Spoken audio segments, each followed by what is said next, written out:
Poet and pancakes बच्चों वाला chapter, कोठा मंगलम सुब्बू। कितना प्यारा चैप्टर है, मजेदार चैप्टर। आ जाओ, poet and pancakes. Poet and pancakes पढ़ते हैं, बड़ा मजेदार चैप्टर है, कुछ भी नहीं है इसके अंदर। शुरू करते हैं। पोएट एंड पैनकेक्स क्या है इसकी कहानी, आइए जानते हैं। Ashokamitran, a Tamil writer, tells about Gemini studio. इसका राइटर कौन है? अशोकामित्रन है, जो कि एक तमिल राइटर है, जिन्होंने कहानी लिखी है पोएट एंड पैनकेक्स। ये एक ना मेकअप ब्रांड का नाम है, पोएट एंड पैनकेक्स। अब क्या है इसमें, एक तमिल राइटर है जो कि जेमिनी स्टूडियो में अपना एक्सपीरियंस बताते हैं। ये आजादी से पहले की कहानी है, बहुत पुरानी है। उस जमाने में जो मेकअप जो स्टूडियो होते थे ना, जैसे आज है, आज तो बड़े आसानी से स्टूडियो बन जाते हैं, फिल्म मेकिंग जो होती है बहुत ईजी हो गई है।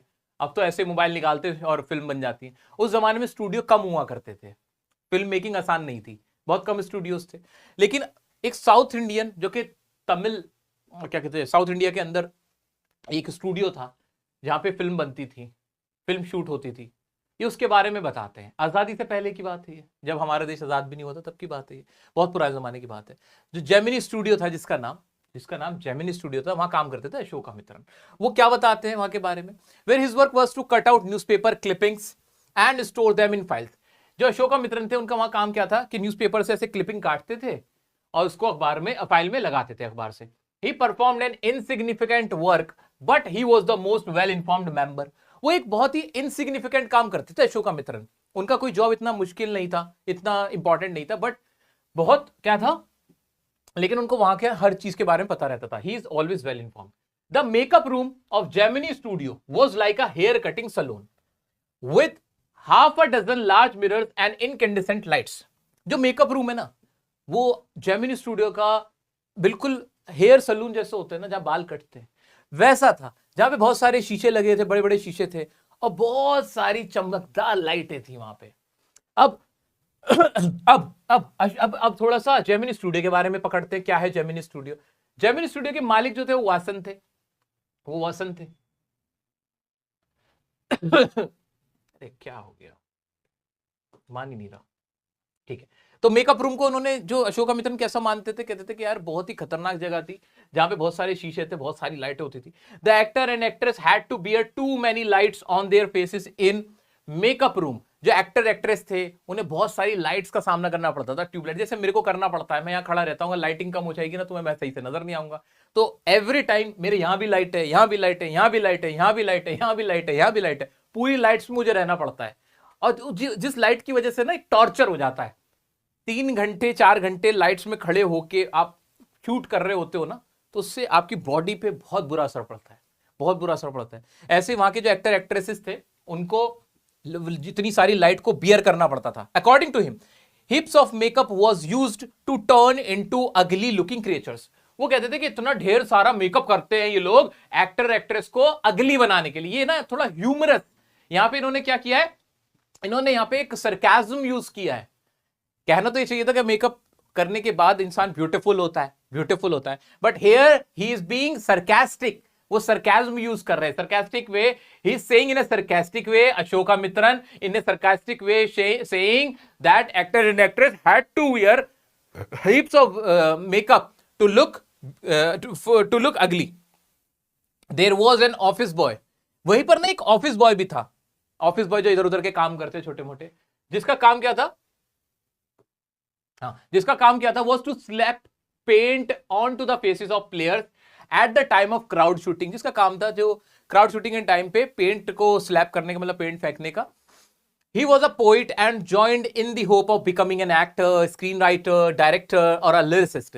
वो जो वो था, ऑफिस बॉय था, उसने वो जो जेमिनी स्टूडियो ज्वाइन किया था ना, वो इस उम्मीद में किया था कि यार मैं भी एक बड़ा एक्टर बनूंगा, एक बड़ा एक्टर बनूंगा, एक बड़ा, चल एक्टर नहीं बन पाऊंगा, एक स्क्रीन राइटर बन जाऊंगा, एक लिरिसिस्ट बन जाऊंगा। लेकिन वो वहां कुछ नहीं बना, एक सिर्फ ऑफिस बॉय बन के रह गया। He always looked frustrated and blamed Subbu for his trouble. वो हमेशा ना फ्रस्ट्रेटेड रहता था, परेशान रहता था, और अपने सारी जिंदगी का जो ठीक रहा था ना, वो सुब्बू पे उड़ेल देता था। सुब्बू को कहता था इसकी वजह से मेरी जिंदगी खराब हुई। ऐसा होता है ना, हम भी सोचते हैं कि हमारी लाइफ की जो प्रॉब्लम्स है उसकी वजह कोई और है, हम हमेशा अपनी कमी नहीं ढूंढते हैं। ऐसे वो ऑफिस बॉय था, वो जलता था किससे, सुब्बू से। सुब्बू कौन है? He thought that he had greater talent than Subbu. अभी सुब्बू के बारे में बताया नहीं है सुब्बू कौन है। अभी वो जो ऑफिस बॉय है ना, वो कहता था कि मुझे सुब्बू से ज्यादा मेरे अंदर टैलेंट है, but he was given a chance because he was अ ब्राह्मण। वो कहता है लेकिन जो सुब्बू है ना, वो ब्राह्मण है, ऊंची जाति का। देखो मैं कह रहा हूं ना, आजादी से पहले हमारे देश के अंदर जाति, ऊंच और नीच और डिस्क्रिमिनेशन, छुआछूत बहुत था। गांधी जी को क्रेडिट इसलिए ज्यादा मिलता है कि उन्होंने जाति के आधार पे, धर्म के आधार पे जितने भी भेदभाव थे उनको खत्म करने का काम किया था। वो लोगों को एक लेकर आए थे, उन लोगों को एक किया था। अगर इंडियंस यूनाइट ना होते, यूनिटी ना होती हिंदू मुस्लिम सिख ईसाई की, या फिर जो ब्राह्मण है, दलित है, इन सब के बीच अगर यूनिटी ना होती तो अंग्रेज कभी नहीं जाने वाले थे। जब सारे ही एक होकर लड़ने लगे तो फिर अंग्रेजों की हवा खराब हुई और फिर वहां से चले गए, उनको जाना पड़ा, फिर ऑप्शन नहीं बचा था। सारे प्रोटेस्ट मिलके कर रहे थे। देख रहे हो यहां पे भी ब्राह्मण कहता था वो कि वो ब्राह्मण है तो फिर उसको ज्यादा ऑफर मिल रहे हैं। तो दो लोगों के अंदर घुसी हुई थी ये वाली मेंटालिटी कि भाई मैं ब्राह्मण नहीं हूं तो इसलिए मुझे ऑफिस ऑफर कम मिला, मुझे अपॉर्चुनिटी नहीं मिली। ऐसा कौन सोचता था? वो ऑफिस बॉय सोचता था। Kothamangalam Subbu was a man of great qualities. अब कोठामंगलम सुब्बू है कौन वो सुनो। एक ब्राह्मण है, ये तो हमने समझ ही लिया, ऊंची जात का है। और उसको क्या, उसके अंदर बहुत ग्रेट क्वालिटीज थी। He was tailor made for films. वो फिल्म्स के लिए टेलर मेड था, मतलब बिल्कुल बना बना पैदा ही हुआ था वो फिल्म में काम करने के लिए, फिल्मों को प्रोड्यूस करने के लिए, शूट करने के लिए, उनके लिए स्क्रिप्ट लिखने के लिए, हर तरह का काम कर लेता था, उसमें बहुत क्वालिटी थी। Subbu was a man of great qualities. He was tailor made for films. He was a resourceful person known for his hospitality and creativity. यार पता है क्या, एक इंसान जो अच्छा होता है ना, उससे जलने वाले बहुत हो जाते हैं। अब सुब्बू में क्या क्वालिटी थी? वो लोगों से प्यार से पेश आता था, लोगों को बहुत अच्छे से वेलकम करता था, लोगों की हेल्प करता था, टैलेंट था उसके अंदर, क्वालिटीज थी। तो उसके आसपास वाले उससे जलना शुरू कर देते हैं। होता है ना, जब कोई तुम्हारी बराबरी नहीं कर पाता ना, वो तुम्हें क्रिटिसाइज करना शुरू कर देता है, तुम्हें बदनाम करना शुरू कर देता है, ऐसा होता है। अब सुब्बू तो प्यारा इंसान था, वो बॉर्न टैलेंटेड था, लेकिन जो ऑफिस बॉय कहने लगता था ये तो जाति इसकी ब्राह्मण है इसलिए, अरे ब्राह्मण से क्या हुआ? वो उस बंदे में टैलेंट है, चाहे वो ब्राह्मण हो या कोई और कास्ट पे, क्या फर्क पड़ना है? तो कोठामंगलम सुब्बू हमें एग्जाम में पूछा जाएगा कोठामंगलम सुब्बू के ऊपर, तो हमें क्या याद रखना है कि कोठामंगलम सुब्बू कैसा था? Man of great qualities, he was a resourceful person and he is famous for, या he was famous for his hospitality and helping nature, और क्रिएटिविटी, क्रिएटिव भी बहुत था वो। He also did poetry, poetry भी कर लेता था। He was loyal to the Gemini student. सबसे बड़ी बात, वो अपने मालिक के प्रति वफादार था। याद रखना, अगर तुम अपनी कंपनी या अपने एम्प्लॉयर जो है तुम्हारा, उसके प्रति अगर तुम वफादार होते हो ना, तो एम्प्लॉयर को भी दिख जाता है और वो तुम्हें सपोर्ट करता है फिर। लेकिन दूसरे को लगेगा कि नहीं, वो उसे सपोर्ट क्यों कर रहा है, अरे उसने उसके लिए कुछ किया है, वो वफादार है। And his boss that made him number 2। तो पूरे ऑफिस के अंदर, पूरे जेमिनी स्टूडियो में नंबर 2 की हैसियत कोठामंगलम सुब्बू की थी, और वसंत तो उनके मालिक ही थे। He worked for the story department with a lawyer who ended the bright career of an actress. वो स्टोरी डिपार्टमेंट जहां स्टोरीज लिखी जाती थी, वहां एक लॉयर था, उसके साथ भी काम करता था कोठामंगलम सुब्बू जो हमारा था, उसके साथ भी काम करता था। और वो जो लॉयर था, देखो नेगेटिव लोग थे कोठामंगलम सुब्बू के आसपास, लेकिन वो खुद पॉजिटिव रहा। ऐसे ही हमें बनना है, ऐसे ही हमें बनना है। हमारे आसपास कितनी नेगेटिविटी हो, कोई किसी को कितना ही उल्टा सीधा बोल रहा हो, कोई कितने ही गलत काम कर रहा हो, हमें क्या करना है? हमें हमारा डायरेक्शन देखना है, हमारा कैरेक्टर देखना है कि हम अच्छे बने रहे।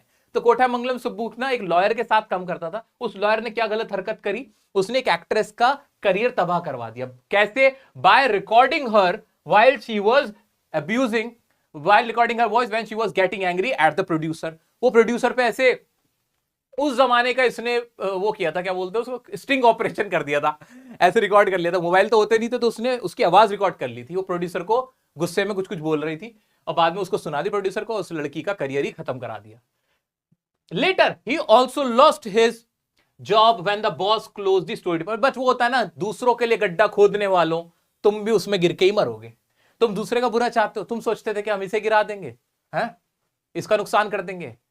जिसको ऊपर वाला रखना चाहता है ना, उसे इज्जत देना चाहता है, तुम कौन होते हो उसको नीचे गिराने वाले? तुम कभी नहीं गिरा पाओगे, याद रखना।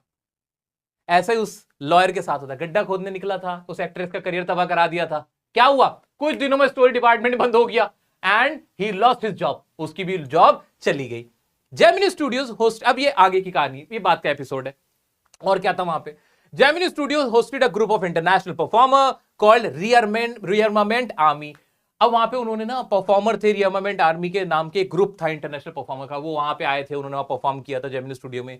There plots and messages were simple but their sets and costumes were so impressive. उनके कॉस्ट्यूम बहुत अच्छे थे, इंप्रेसिव थे. उनके प्लॉट्स बड़े सिंपल थे, मैसेज जो देते थे वो बड़ा सिंपल होता था.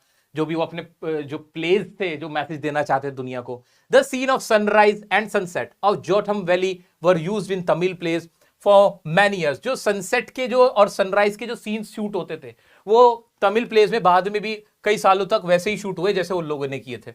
स्टीफन स्पेंडर, अब ये कौन है? विजिटेड, ये एक राइटर है. visited Gemini studios where he could not connect due to linguistic barriers. वो आए, तमिल लोगों को तमिल आती थी, इनको और ये इनको इंग्लिश में आती थी, ये वहां इंग्लिश में बात कर रहे थे, लेकिन उनको वहां के लोगों को जो स्टीफन स्पेंडर है उनके बारे में समझ ही नहीं आया. उन्होंने वहां आके अपनी स्पीच दी थी बट लोग उनको समझ ही नहीं पाए.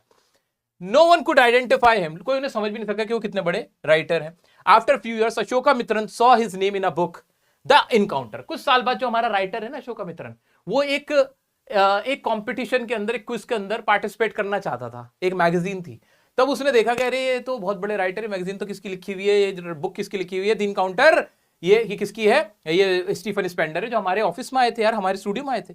ही wanted to participate in a short story competition organized by the Encounter. The Encounter जो बुक थी उसमें शॉर्ट स्टोरी का एक कंपटीशन था जिसमें पार्टिसिपेट करना चाहता था. देन उसने रियलाइज किया कि ये तो स्टीफन स्पेंडर है जो आए थे हमारे स्टूडियो में, वहां पे उन्होंने अपनी स्पीच भी दी थी लेकिन लोग उन्हें पहचान ही नहीं पाए थे, इतने बड़े शख्सियत है. That is all about poet and pancakes. इसके अंदर मेनली क्या बताया गया? मेनली तो ये बताया गया कि पोएट एंड पैनकेक्स के अंदर कि उस जमाने में वो जो पूरा स्टूडियो था, वो जो फिल्मी स्टूडियो था, उसमें कौन कौन काम करता था. उसमें कोटामंगलम सुब्बू के बारे में बताया कि उसका क्या रोल था, और दूसरा कि उसमें क्या क्या हुआ था. रियरमेंट आर्मी ये जो इन्होंने प्ले किया था, और स्टीफन स्पेंडर. इसमें बहुत ज्यादा 5 नंबर का सवाल इसमें नहीं बनता है. क्यों नहीं बनता है? क्योंकि इसकी कहानी कोई बहुत ज्यादा अच्छी नहीं है. ऑनेस्टली स्पीकिंग इसकी कहानी में कुछ नया नहीं है. अगर एक एग्जामिनर हूं मैं, तो मैं इसमें से 5 नंबर का सवाल नहीं बनाना पसंद करूंगा. मैं गांधी जी के में से बनाऊंगा, मैं रेड ट्रैप से बना दूंगा, मैं डीप वाटर से बनाऊंगा. इससे हमें कुछ सीखने को नहीं मिलता इस स्टोरी से. इसलिए मैं बार बार बोल रहा हूं, इसके बिल्कुल कट टू कट क्वेश्चन आएंगे. बस तुम्हें नॉलेज होनी चाहिए कोटामंगलम सुब्बू क्या था, ऑफिस बॉय क्या था, और स्टीफन स्पेंडर का क्या हुआ था, ये तुम्हें पता होने चाहिए. तो 2 नंबर वालों की चांसेस इसमें ज्यादा है, तो याद रखना. ठीक है, आगे बढ़ जाओ. इसके शॉर्ट में देख लो कि Ashokamitran tells about the story of Gemini studio. Makeup room was like a hair cutting salon. Subbu was loyal to studio, having great qualities. Studio hosted a group of international performers. Stephen Spender also visited there but could not connect due to language barrier. क्या इसके question की था? अब जो बच्चे कह रहे थे कि पोएट एंड पैनकेक समझ नहीं आया, अब मुझे बताना अब तो समझ में आ गया. जिन बच्चों को पोएट एंड पैनकेक समझ में नहीं आया था, मेरे छोटे बहन भाई, देखो बड़े भाई, टीचर नहीं हूं मैं भाई टीचर मेरे जैसा दिखता है क्या? टीचर ऐसा होता ही नहीं. मैं खुद को टीचर मानते नहीं. मैं तो बड़े भाई समझ के तुम्हें पढ़ाता हूं. अब बड़ा भाई ना जो सच होता है वो बोल देता है कि चैप्टर भाई अच्छा है, स्टोरी अच्छी सुन ले यार, ये बेकार था, ये देख ले, देखिए एग्जाम में ये इंपॉर्टेंट आता है, देख ले. मैं तो उस तरह से सोचता हूं. तुम्हारा फायदा कैसे कराना है मुझे ईमानदारी से बताओ. समझ में आया? क्या पोएट एंड पैनकेक्स क्लियर हो गया?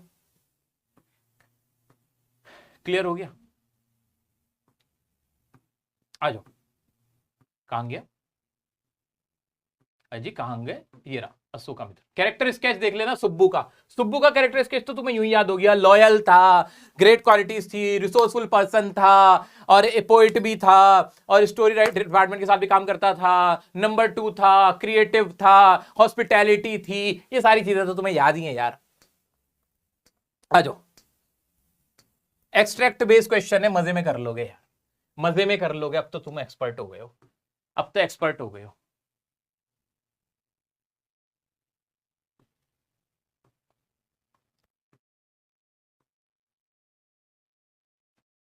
ये देखना जरा. The audience were enthralled by the poet's impressive speech. Poet की इंप्रेसिव स्पीच तब समझ में आती जब उनकी लैंग्वेज का बैरियर ना होता. वो समझ ही नहीं आई थी तो फॉल्स होना है. तो चलते फिरते के क्वेश्चन कर लेंगे. The English poet was dash when he was addressing the dazed audience. वो बैफल हो गया था, पटक गया था. Choose the correct option. Where did the talk take place. बात कहां हुई? स्टोरी राइटिंग डिपार्टमेंट में, फिल्म स्टूडियो में, सुब्बूज ऑफिस में. अच्छा, उसके लिए तो तुम्हें ये एक्सट्रैक्ट ही पढ़ना पड़ेगा, लिंक कर लोगे, आसानी से कर लोगे. आ जाओ. ये वाला क्वेश्चन का आंसर बताना जरा, देखना कितना आसान सा है। The makeup artist could turn dash looking people into dash looking man and women. जो मेकअप होता था, मेकअप से क्या लोगों को वो सरकास्टिक वे में बोला था ना कि उनको अगली बना देता था। तो अगली किसके लास्ट में? अगली एक तो सी वाले के, ले सी वाला है ना, प्लेजेंट लुकिंग पीपल को अगली बना देते थे। ये पैनकेक जो वर्ड है, इसका मैंने पहले बताया था कि पॉइंट एंड पैनकेक्स एक ब्रांड का नेम है। ये छोटी छोटी बात है, कर लोगे ना, इतना इतना तो भरोसा दिखा दूं मैं अपने बहन भाइयों पे, इतना भरोसा कर लू ना।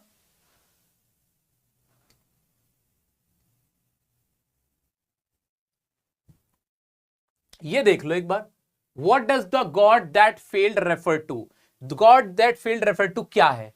God That Failed is a collection of 6 essays written by notable writers such as Andre Gide, Richard Wright, Ignazio Silon, Arthur Koestler, Louis Fisher and Stephen Spender. In these essays, each writer recounts their personal journey into communism and their eventual disillusionment with it. ये क्या है? अगर exam में question आ जाए कि the God That failed क्या है, ये एसेज का कलेक्शन है 6 राइटर्स का। कौन कौन से राइटर हैं? एंड्रे गाइड है, रिचर्ड राइट है, इग्नाजियो सैलोन है।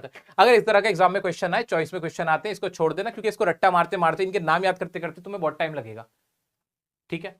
तो फायदा कुछ नहीं है। फिर भी मैं तुम्हें एक अंदाजे के लिए पढ़ के बता दिया। हाउ वॉज देयर, देखो हमें ना स्मार्टली काम करना है, मैं तुम्हें पागल नहीं बनाता, ये भी कर लेना, ये भी कर लेना, ये ओ भाई लिमिटेड टाइम है, कितना कर लूंगा, कितना हजम करूंगा, सोचने वाली बात है, मैं भी समझता हूं ये बात को। How was there a great deal, याद रखना चॉइस में क्वेश्चन होते हैं, जो भी क्वेश्चन आएगा चॉइस में आएगा, तो जो आते होंगे वो अपना करेंगे, जो नहीं होगा उसको छोड़ देंगे। How was there a great deal of national integration in the makeup department? National integration क्यों होता है? क्योंकि वहां पे हर तरह के बैकग्राउंड से लोग आए हुए थे। वहां पे किस किस तरह के लोग आए हुए थे? इस वाले में नहीं लिखवाया था क्या? चलो नीचे वाले में लिखवा दिया और दिखा दो। Stephen Spender's visit to the Gemini studio was viewed as an unexplained mystery by the Gemini family. How did Ashoka Mitra solve this mystery? ये बार बार आ रहा है। Stephen when